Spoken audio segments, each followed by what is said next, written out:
Hablemos de un tema que toca fibras muy sensibles en cualquier familia, las herencias. Es un asunto donde las emociones y lo que dice la ley a veces no van de la mano y, seamos sinceros, suele traer muchas preguntas y a veces hasta tensiones. Y la gran pregunta que siempre aparece es esta. ¿Todos los hijos heredan sí o sí lo mismo? ¿La ley obliga a que el reparto sea en partes exactamente iguales? Vamos a desarmar un poco esa idea. A ver, la idea que casi todos tenemos en la cabeza es que sí, que todo se reparte equitativamente y punto. Pero, como suele pasar con los temas legales, la respuesta es un poquito más, más compleja que un simple sí o no. Para empezar a entender esto, tenemos que pensar que el patrimonio de una persona no es como una caja única. En realidad, la ley lo ve como si estuviera dividido en dos partes bien distintas, cada una con sus propias reglas de juego. Y acá entra un concepto que es fundamental, el de los herederos forzosos. ¿Qué quiere decir esto? Que hay ciertas personas, como los hijos, a quienes la ley protege de una manera especial. No se los puede dejar afuera de la herencia así como así. La forma más fácil de imaginarlo es con una torta. La ley corta esa torta en dos porciones. 2/3, o sea, la parte más grande, es lo que se llama la porción legítima. Esa parte está, por así decirlo, blindada para los herederos forzosos.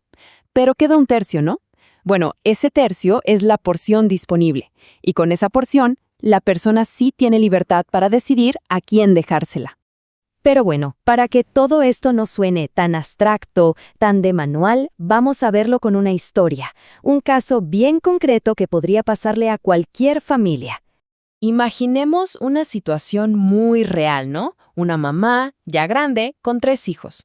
2 de ellos ya hicieron su vida, tienen sus trabajos, sus familias. Pero la tercera hija, ella dedicó los últimos años a cuidar a su mamá, a estar ahí en el día a día. Y entonces esta madre piensa, mi hija puso su vida en pausa por mí. Quiero reconocer de alguna manera todo ese amor, todo ese sacrificio. Y ojo, no es que quiera menos a los otros, para nada. Es un gesto de gratitud por una dedicación que fue diferente, que fue excepcional. Ahora bien, ese deseo de la madre, ese querer reconocer, no es algo que pase por arte de magia. Para que esa voluntad se convierta en realidad, hace falta una herramienta legal muy específica.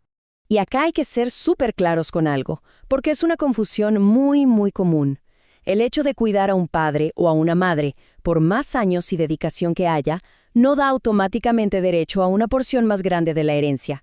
La ley, por sí sola, no lo reconoce. Miren, acá está la diferencia fundamental. Si no hay testamento, no importa cuánto cuidado hubo. La herencia se divide en partes iguales y listo. Pero si existe un testamento, ahí la cosa cambia. Porque la madre puede usar esa porción disponible, ese tercio del que hablábamos, para mejorar la parte de la hija que la cuidó.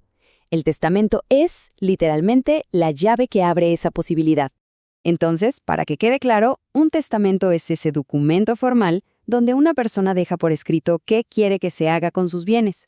Y su gran poder en este caso es que permite dirigir ese tercio disponible a quien uno elija. Eso sí, para que todo esto funcione, el testamento tiene que estar hecho correctamente, tiene que ser legalmente válido. Bueno, entonces volvamos a la historia de la madre y sus 3 hijos. Vamos a ponerle números para ver cómo queda el reparto final con el testamento en la mano. El cálculo es bastante directo. Se hace en 2 pasos. Primero, agarramos esos 2/3 de la porción legítima y los dividimos por igual entre los 3 hijos. A cada uno le toca su parte intocable. Y paso 2, tomamos el tercio que quedaba, la porción disponible, y se lo damos completito a la hija que la cuidó, tal como decía el testamento. Y acá se ve el resultado a simple vista, ¿no? Los 2 primeros hijos reciben su parte, que es exactamente igual.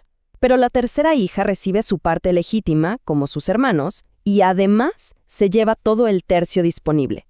¿El resultado final? Legalmente, ella recibe más que los demás. Entonces, ¿cuál es la idea principal que nos tiene que quedar de todo esto?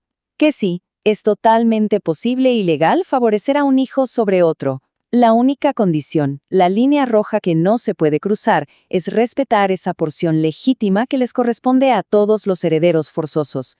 Y para terminar, queda una pregunta que ya no es para los abogados, sino para cada familia.